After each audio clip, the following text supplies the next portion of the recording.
अ, आज दिल्ली में चुनाव प्रचार दौरान केजरीवाल पर हमला होने की जानकारी सामने आई है और भाजपा के जो प्रत्याशी है उन पर आरोप लगाया गया कि उनके द्वारा समर्थकों द्वारा जो हमला किया गया। क्या कहना चाहिए? एक्चुअली मेरे को लगता है कि जब भी इलेक्शन आती है केजरीवाल कोई ना कोई ऐसी नौटंकी जरूर करते हैं। और मेरे को नहीं पता कि ये किस नेचर का है, लेकिन ये है तो पॉलिटिकल स्टंट है। क्योंकि एक्चुअली केजरीवाल अपनी सीट से हार रहे हैं, वो उस खदशे से, और क्योंकि ये नौटंकी से उभरी हुई पार्टी है, सोशल मीडिया की पार्टी है। आप जितने भी पिछले हमले देखोगे उसके बाद उन लोगों का पता भी नहीं चला कि वो कहाँ है। क्योंकि आपको याद होगा कि शाही किसी ने स्याही गिराई थी और कई ऐसी चीजें हुई थी, लेकिन उसके बाद उनका कभी जिक्र भी नहीं आया। तो अगर दिल्ली में जो विधानसभा चुनाव हो रहे हैं ऐसे में इंडिया गठबंधन के दौरान तो आम आदमी पार्टी अलग से लड़ रही है, कांग्रेस अलग से लड़ रही है, तो इंडिया गठबंधन का क्या मतलब? नहीं, गठबंधन जो है वो बेसिकली तो बना था पिछली इलेक्शन के लिए। वो एमपी इलेक्शन के लिए। हाँ, देश की इलेक्शन की, देश का बड़ा वो इशू था और उसके ऊपर इंडिया गठबंधन बना था। उसके बाद ठीक है, पॉलिटिकल पार्टियों ने अपने अपने रास्ता अख्तियार करना होता है, तो मेरा ख्याल है कि शायद इंडिया गठबंधन ने भी यही किया हो। क्योंकि पंजाब में भी विधानसभा चुनाव लड़े गए, उस समय भी आम आदमी पार्टी और कांग्रेस लड़ रहा है और अब दिल्ली में भी कांग्रेस अलग लड़ रही है और कहीं ना कहीं फाइट जो है आम आदमी पार्टी और बीजेपी में मानी जा रही है कि कांग्रेस का इसमें कोई मतलब नहीं है। नहीं, ऐसी कोई बात नहीं है। कांग्रेस इम्प्रूव कर रही है डे बाय डे, और मेरा ख्याल है कुछ सीटों से पे बेहतर प्रदर्शन की हमें उम्मीद है। अगर बात की जाए किसान नेता जगजीत सिंह डल्लेवाल, 53 दिन हो गए हैं, उनकी हालत और खराब हो गई है, उल्टियां वगैरह भी हो रही हैं और अब 10 जो हरियाणवी किसान हैं उन्होंने समर्थन दिया, वो भी आमरण अनशन पर बैठ गए हैं, वो बता कर। देखिए, ये सारी हिंदुस्तान की जो किसानी है, ये उसके लिए काम हो रहा है, अकेले पंजाब के लिए नहीं हो रहा।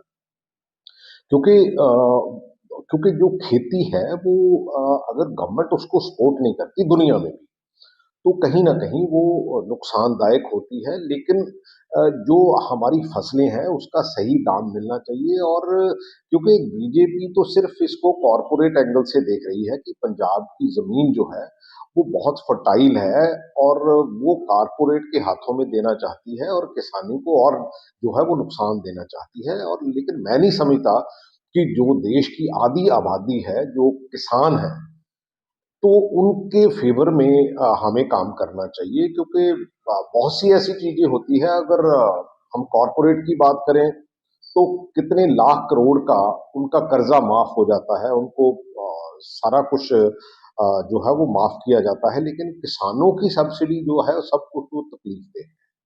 अगर बात की जाए तो 25 किसानों पर पीएम जो सुरक्षा चूक मामला हुआ था उसके दौरान कई धाराओं तहत मामला दर्ज किया गया है।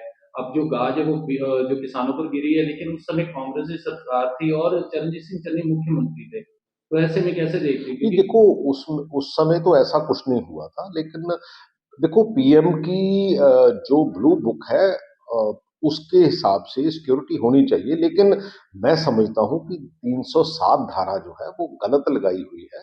और मेरा ख्याल है कि किसानों के ऊपर, क्योंकि वैसे तो अगर आपको याद होगा कि इन्होंने कहा था कि हम 1 लाख बंदे की रैली करेंगे, लेकिन बंदे आए वहां मेरा ख्याल 5,000 भी नहीं। हम्म। ये सारा कुछ उसको देख के किया गया है। इसमें बहुत से जो है वो अलग-अलग विचारधारे हैं, और मेरा ख्याल है कि ऐसा नहीं होना चाहिए। लेकिन कहीं ना कहीं किसानों के मन में ये तो होगा ना कि अगर उन पे मामला दर्ज किया, लेकिन अभी तक कोई भी राजनीतिक पार्टी ने उनका समर्थन नहीं किया।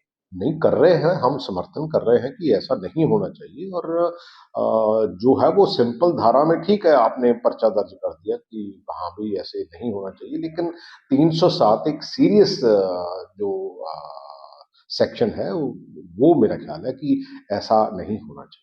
अगर बात की जाए आम आदमी पार्टी लुधियाना पश्चिमी के जो विधायक थे बूटी, उनका जो देहांत हुआ है गोली लगने के कारण, अब ऐसे में क्योंकि दोबारा बाई इलेक्शन होगी उस सीट पे, तो क्या पार्टी जो है भारत भूषण आशु को वहां से उम्मीदवार खड़ा करेगी? देखो, ये तो पार्टी के निर्णय के ऊपर है। आने वाले समय में देखो कि पार्टी क्या निर्णय लेती है।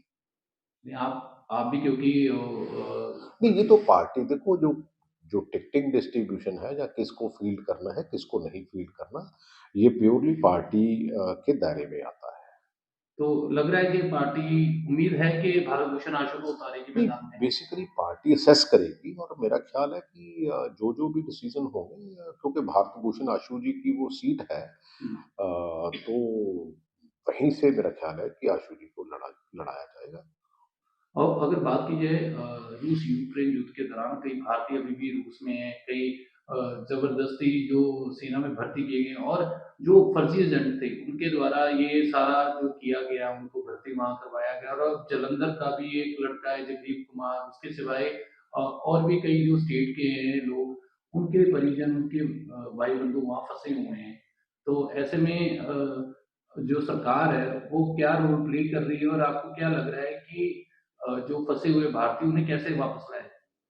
ये देखो जो एक्सटर्नल अफेयर मिनिस्ट्री है उसको इसके ऊपर पूरा ध्यान देके क्योंकि देखो एजेंट्स तो काम करते हैं कुछ अच्छे भी लोग हैं कुछ बुरे भी लोग हैं हर प्रोफेशन में ऐसे लोग हैं लेकिन मेरा ख्याल है कि इमीडिएटली जो एक्सटर्नल अफेयर मिनिस्ट्री है उनको उस गवर्नमेंट से बात करके जो हमारा यूथ है कहीं ना कहीं उनको गलत तरीके से क्योंकि वहाँ जो खास करके आर्मी है हुँ। उसमें अगर भर्ती कराना है तो मेरा ख़्याल है कि वहाँ के पैरामीटर्स के हिसाब से ही होगा, लेकिन उनको वो गलत तरीके से भर्ती किया गया है। मेरा ख़्याल इमीडिएटली उनको रिलीव करना चाहिए और एक्सटर्नल अफेयर मिनिस्ट्री को अपना पूरा रोल प्ले करना चाहिए। सुखबीर सिंह बादल का इस्तीफ़ा मंज़ूर कर लिया गया है, लेकिन श्री अकाल तख्त के तहत ही क्योंकि पीछे मीटिंग भी हुई है जीटीबी नगर गुरुद्वारा में, कई जो सिख जत्थेबंदियों ने मीटिंग की थी और उसके बाद भी जो विरोधी धड़ा है, वो फिर अकाल तख्त साहब जो जत्थेदार हैं, उनको मिला है। कहीं न कहीं अभी भी लग रहा है कि अकाली दल में फिर भी जो फूट है, वो लगातार चलती नज़र आ रही है। देखिए, मैं जब इंटरनल डेमोक्रेसी की बात करता हूँ ना कि जब समय रहते पे अपने सुझाव देने चाहिए लेकिन ये जो ओपोज़िशन धड़ा है, ये भी उस टाइम अकाली दल में ही था, लेकिन इनके उस टाइम ऐसे सुझाव नहीं थे, क्योंकि ये तो मेरा ख़्याल है कि समय निकलने के बाद ऐसी बातें करना कोई बहुत ज़्यादा मायने नहीं रखता, स्पेशली पब्लिक इमेज में और अकाल तख्त साहब का भी बहुत लिमिटेड रोल है मेरा ख्याल है कि धार्मिक एंगल से उनका रोल है और मेरा ख्याल है कि उसी को मद्देनज़र रखते हुए क्योंकि क्योंकि ये धार्मिक मामला है, मैं इसके बारे में बहुत ज़्यादा इससे आगे बोलना नहीं मतलब चाहता। आगे अकाली दल स्ट्रॉन्ग होगा कि फिर से जो अकाली दल पहले ही अभी कर अभी टर्मॉइल में है, अभी इश्यूज़ भी हैं और लोगों में कहीं न कहीं अकाली दल के प्रति निराशा भी है। अभी इतना आसान नहीं होगा रास्ता